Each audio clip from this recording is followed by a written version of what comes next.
Corner with Toombs County Schools. I'm here at Lyons Primary School with Lyons Primary School Principal, Mr. Chris Bell. Mr. Bell, thank you for having us over today for Principal's Corner, and let's turn it over to him. Well, Tyler, appreciate having me on again. Earlier in the year, we talked a little bit about we were implementing a new reading program this year. We're really excited about it. We're already started to see some big results from that program.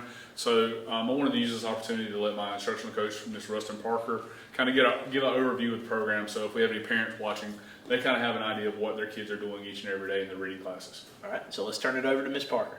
Our new reading program at Lyons Primary School is the Reading Horizons reading program. It's a multisensory approach to reading, which utilizes the Orton-Gillingham method. We teach the basics of word formations before we teach the whole word meaning. During this program, we're going to cater to all three learning styles: audio, visual, as well as kinesthetic.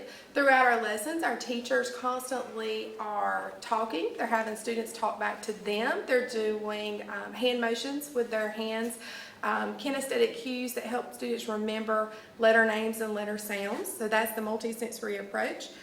During this program, we focus on reading and spelling so that students learn to encode as well as decode. There are three separate parts to the program. Students receive direct instruction from their teacher.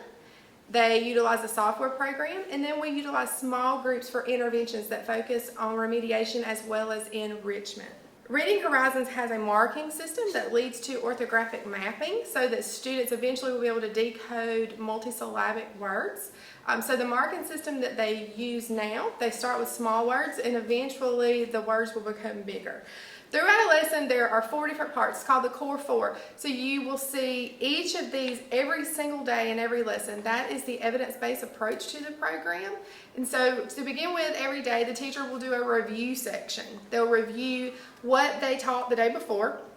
It also gives them a chance to assess students' knowledge to see if they are ready to move on. If they are ready to move on, then they move on with the instruction for today. If they aren't ready to move on, then the teacher may go back and teach the instruction lesson from the day before to ensure that students understand before moving on.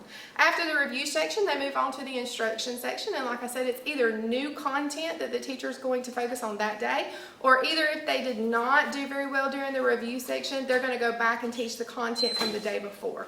After the instruction section, they move on to the dictation. That's where we practice our encoding. So teachers will turn off their smartboard and they will call out words for the students to write on a marker board or either on paper with paper and pencil. That allows us to see if students can hear the sounds in the words, and they can transfer that to their paper to know which letters make what sound. So that's the encoding process. After that, teachers will move on to transfer, where students are actually reading what they've been taught during the instruction sections for that day. So in kindergarten, they may just be reading simple letter sounds.